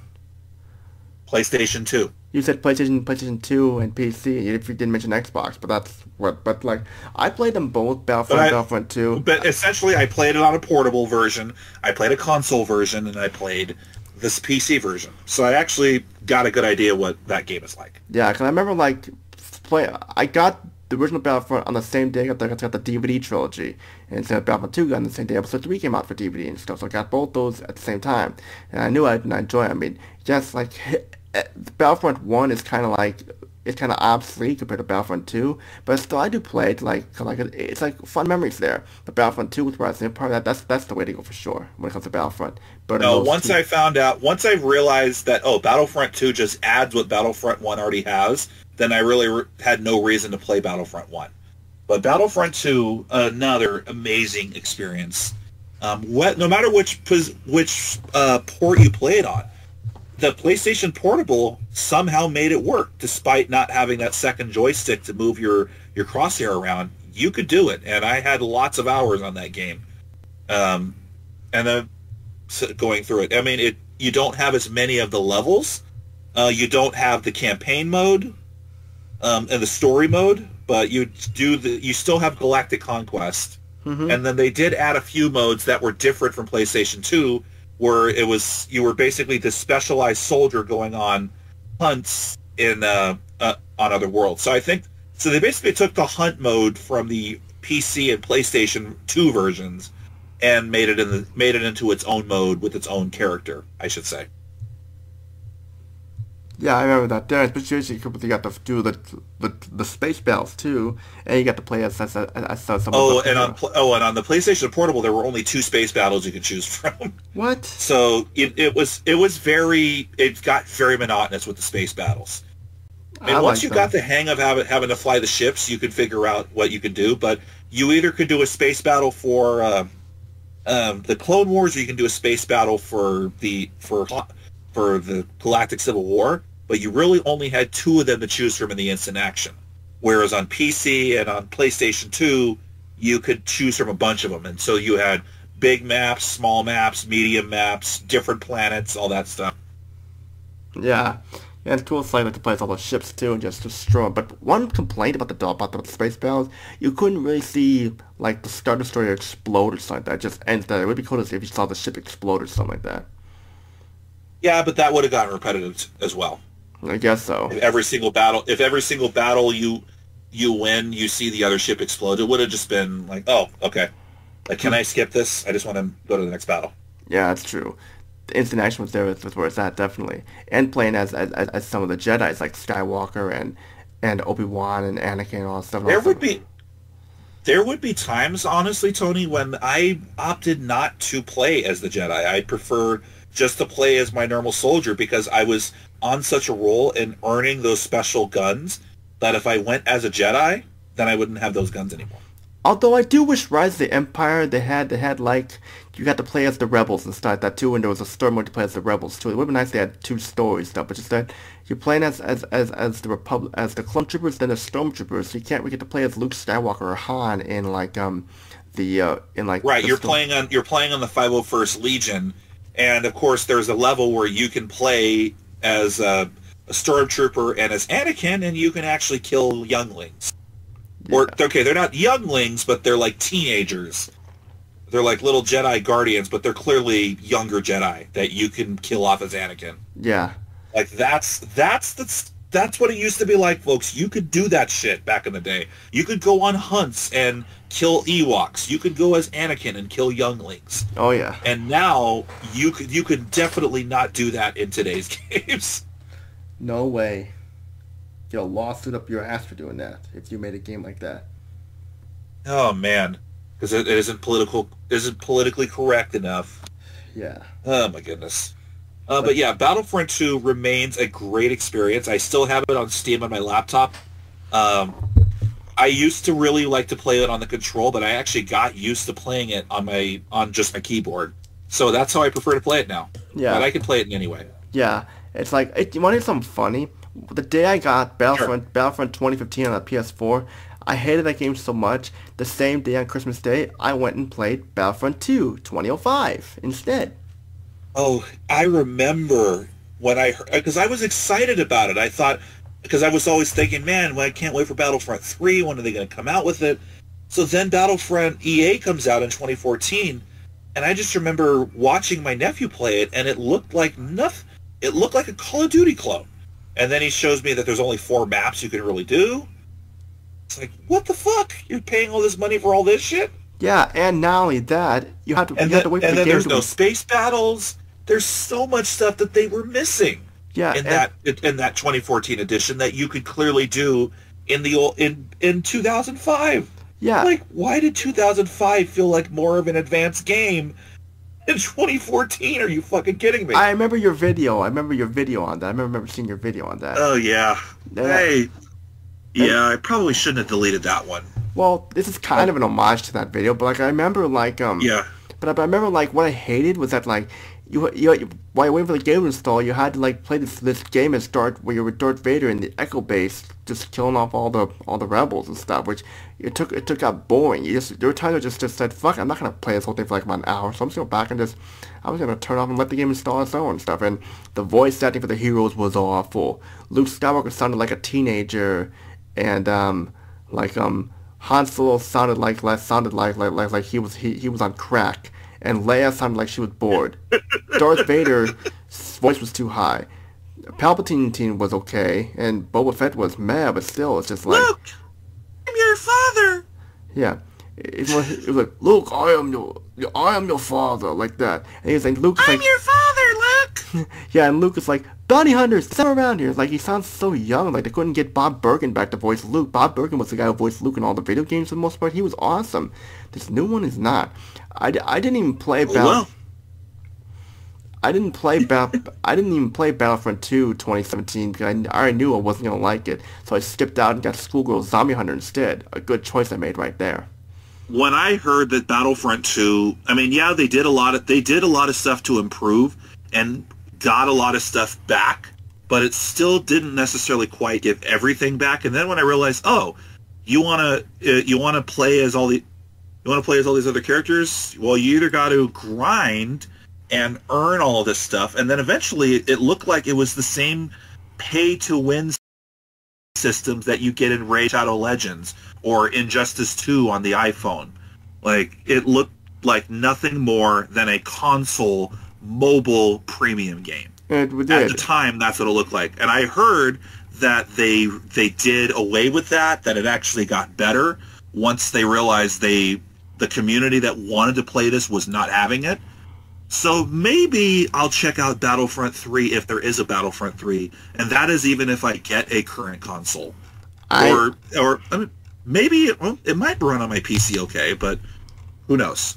I'm not gonna get it because EA disappointed me with Star Wars games so much and stuff like that. I'm just like, forget it. I'd rather go back and play a little bit of the LucasArts games. That's where the way it goes, like Force Unleashed and all that stuff.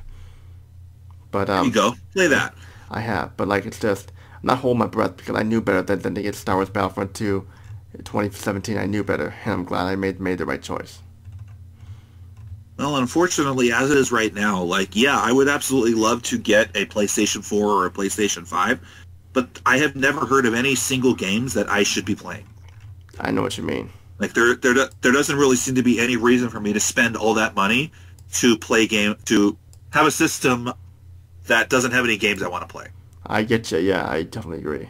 That's all I gotta say. We want to say about the video games. Now let's move on to the toys. Let's wrap us up with talking about the toys. All right. Well, you know what? I had a huge collection of Star Wars Micro Machine playsets. Me too. Tons of them. For whatever reason, I think we were both drawn to those little tiny figures. You got the little tiny figures that are half an inch tall, that have especially like Darth Vader or Luke, that would have the little lightsabers that were clearly painted on. The little tiny ships that we would get to play with. I had I had a lot of them. Like I can't remember how many of them that I collected. But this was at the time that my nephew J-Map, he was like 1 or 2 at this point, and yeah, I wanted to be the nice uncle and let him play with the Micro Machines playsets, but I always liked everything organized. I always liked having certain figures inside the playset, like certain ships inside the playsets that so then he'd play with them, and then all of a sudden I'd see the wrong ships and the wrong figures. So I remember getting to the point where, like, my older brother, I had to tell him, and I'm 10 years old when this is happening, and I had to tell him, hey, Anthony, Jordan wants to play with with the spaceships. Can you let him? And I felt so bad as a 10-year-old having to tell him, no, I don't want to play with those. Yeah. Because even if you ever get to talk to my nephew Jordan, Star Wars means a lot to him just as much as it does to me. But he is also disgusted with Last Jedi and what it became. Oh yeah, definitely.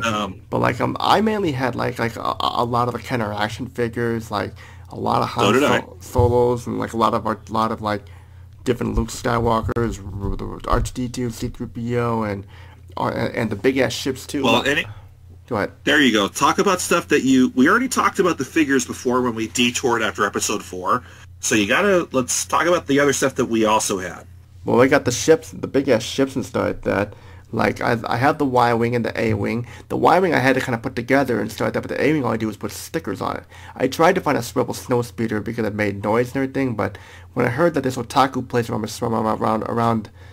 my house had it, I wanted to get it, but it was so close to dinner, I couldn't sneak out to go to the gym to get it, so I couldn't really get it. But I didn't get it. I don't really need it anyway, but still, it was a good thing to keep and stuff like that. Because you ever do Legos at all? Oh yeah, I totally. Lego Star Wars came out as we were growing up. Unfortunately, if Lego Star Wars was out when we were younger, I would have been a lot more all over it than I was. But I did get some of the first stuff, so I remember really going after the Lukes, the Vaders. I mean, I remember the first run where the only way you could get Vader was in that TIE Fighter. Mm-hmm. And the TIE but I did get the Lego Snowspeeder. I remember building that. Me too. And I also loved it specifically because I had Luke and the blue lightsaber. Yeah, because I remember the Y-wing too. Me being the fan of the Y-wing, I was gonna get that. There you go. I never had a T-16 Skyhopper, which I should have got it though. But that was like the very first ship that Luke flew in and stuff. And of course, I did have I did have a model of R5D4, and I had a remote controlled R2D2 and R2D2 cassette player. And I know I showed you this. My great aunt got us this R2D2 Pepsi pop cooler, which I showed and you. And for you non-Midwestern people, he means soda cooler. Yeah, soda and stuff. But like we gave that to my best friend's grandparents. But like we got the top of it. It was cracked. We were supposed to get a new one, but we never got a new one. And we taped it up, and it just kept getting broken more and more as time went on and stuff. Because my great aunt had this like sponsor sponsor connection with Speedway, so we were able to get that stuff. So we got the R2D2 soda cooler. We got the body part first, then we got the head second, and the head was cracked. We were supposed to get a new one, but still we never got the new head, so we just kept the cracked one. But like I thought it was pretty cool to see that thing, see how it looked and everything. We'd pull it out for graduation parties and stuff like that, and it was really cool. And for birthday parties too. Yeah, if you can get something sentimental like that that actually has some value, that's pretty awesome. Yeah, because like God, what's wrong? Keep going. What's because I remember keep going because I'm trying to think about other toys that I had, but I lost my train of thought. So keep going. But I'm sure you can see in the picture the way how R2D2 looks. You see that little open space on the top part. Well, people would like turn the head part to the open space in the middle, so you just pull out the pop easily and stuff. I would turn like that because that's how R2D2 looked in the movie and stuff. They had his face being forward. That's what I would do there because I'm weird. Okay. I actually thought about one time. One time I actually wanted to see if I can go into that thing and hide, but it's too small inside. You can't really fit inside the thing. You'll break it. All right. And did you get any of the toy lightsabers? Oh yes, we had a green one and a red one. My brother and I were battling with it one day, and like the green one just broke in half. My nephew definitely had more than I did. I actually had a blue one. And the reason why, it was because, did you ever dress up as Luke Skywalker for Halloween? Because I did. No. I totally did. 97, it was 98 and 99, I believe. That's when I did it. Hmm. And I remember, and so at my elementary school, they would do like this parade type of a thing where all the classes would get outside, and they would basically all just kind of parade around the whole classroom school. Like, hey, look where Mrs. Johnson's class. Look at their costumes. Look at Mrs. Jameson's class. Look at their costumes. Something like that. Did you ever do anything like that in elementary school? Well, we had costumes. Yeah, we wore costumes, but I never dressed up as Star Wars for some odd reason. Okay, but even then, if you wore costumes, but did your class ever do like a parade during Halloween Day? So where you had to walk around the entire school with your costume on in front of everybody. Do you remember doing anything like that? No, that was mainly for like the preschoolers and the kindergartners stuff like. Okay. So us Californians of the preschool I'm just joking. But yes, because I had the lightsaber, I held it up the entire time in the parade. So I felt accomplished doing that. And people were like, Anthony, what are you doing that for? Shut up. I'm doing it. So yeah, dressed up as Luke Skywalker for Halloween. That's how much Star Wars meant to me as a kid. It will always mean to me, to be honest. Oh yeah, because like I didn't really dress up like this stuff for Halloween, like I said, but like it's just heck, it would be cool to go back and do that. But heck, what can you do? Because I remember like Tony, you absolutely can dress up as a Star Wars character even as an adult. You've heard of Comic-Con, right? Yes, I went to Comic-Con with ex-girlfriend. I told you that. She who shall not be named. Yes, I know. So you know it's completely acceptable in certain situations for you to be wearing Jedi costumes or Han Solo outfits. You probably could pull off a Han. Probably so, yeah. Do it. Yeah, because I remember like at the costume contest around Halloween at the bar I went to, this guy dressed up as Slave Leia and he won the costume contest. Yeah, you're going to see a lot of those, especially the guys that are 400 pounds and have never been to a gym in their life. This guy wasn't 400 pounds. But you'll definitely see them, especially if you go to the San Diego one. Yeah, I'll remember that. And then but in contrast, then you'll see absolute Ferraris of women also wearing those costumes. Yeah, of course, definitely. But like some of the other toys I remember playing with were the beanies and stuff like that. I also remember like I said, I already mentioned the cassette player that I had with my R2D2 thing, but only complains that you can only fast forward, you couldn't rewind. But it actually made R2D2 sounds with the press of the buttons and stuff, which was pretty cool. Gotcha. But because like for my birthday, I got this like R2 not R2 Darth Vader statue like model, and I got some art, some Star Wars posters and stuff like that. I got one of my birthdays stuff. I got a lot of Star Wars stuff for my birthdays. A lot of them. And memorable. One big thing that I have, do you remember the Star Wars battleship? Oh yeah, I owned that too. I owned that. You had that too? So did I. I thought it was the greatest thing ever. I didn't. Go ahead. I didn't know how to play. I just pressed the buttons. I didn't know how to play. I did learn how to do it. I actually realized, okay, it has a preset where, okay, if you want your ships a certain way, just enter the code. Okay, then the computer knows that this is where your ships are going to be. And then you actually could legitimately play Battleship by pressing those buttons. Yeah. But you had to be old enough to read the instructions and figure out how to do it. Well, and you could customize where the ships were, but you really had to input all the entries. I remember the most about that is the voice saying, "Rebel Commander." Oh yeah, the sound bits were great. Select target to fire. Imperial Commander. Select target to fire. Star Destroyer hit. Fire. Yeah, no, that was great. That was a really awesome concept that I wish I wish I had now, but that's just nostalgia for me. That's how I learned about Battleship, Anthony. Well, I played the other Battleship too. I actually had the original non-electronic version as well. I played that. I would often play. Yeah, but I would play with that, and I would just simulate little battles in my head. But whatever. Well, I remember like playing that. After Star Wars Battleship, I played the regular Battleship with my grade school crush, and I'm like, this was regular Battleship. I thought to myself, but then again, I can understand why. But whatever. Well, they did do an electronic version of the original Battleship, and again, it was the same thing. You had to figure out how to tell the computer where your ships were, so that when you inputted the commands, it knew if you actually were correct or not. But if you were a small kid trying to figure that out, yeah, it would have been tough. Yeah, I know, but heck, Star Wars Battleship was cool, definitely, and I wish I could talk about this thing, the Comlink, but that came out during the prequel, so I can't talk about that. I remember, you remember the Comlink? Yeah, and I had a lot of toys during the prequels, because again, the prequels came out when I was still a kid, so I had toys, Lego sets, play sets, that came out during the prequels as well, but we're not going to talk about that. We're talking about the original trilogy. We have gone over quite a long time what the original trilogy has meant to us, what we like about it, what we dislike about it, our memories playing the video games, our memories playing the toys, and we are extremely disappointed in what Star Wars has become. Thanks a lot, and fuck you, Disney. Yes. Tony, anything else to say? No, just may the Force be with you all. And stay tuned, because there's more Star Wars videos coming up. Reviews, podcasts, top 10 lists and stuff, and maybe some other surprises too. But for next podcast, me and Anthony are going to talk about the prequel trilogies and stuff. And some minor changes that they made.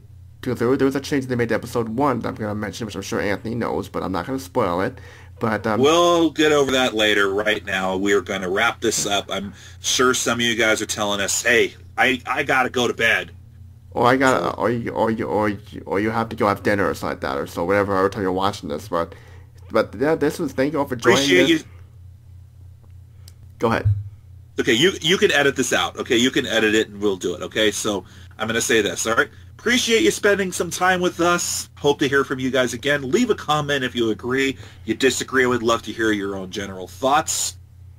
And feel free to subscribe and hit that notification bell, because Star Wars Month is still pretty big. So come on, stay tuned for more videos on TTBurger. But all I gotta say is Tony, aka TTBurger, and DesertCoyote22, aka Anthony. Peace out. Have a great day, and may the Force be with you all. Stay tuned for more videos coming up. And all night, we'd stay up, it felt so right. We were so young, we were so dumb, we would get drunk.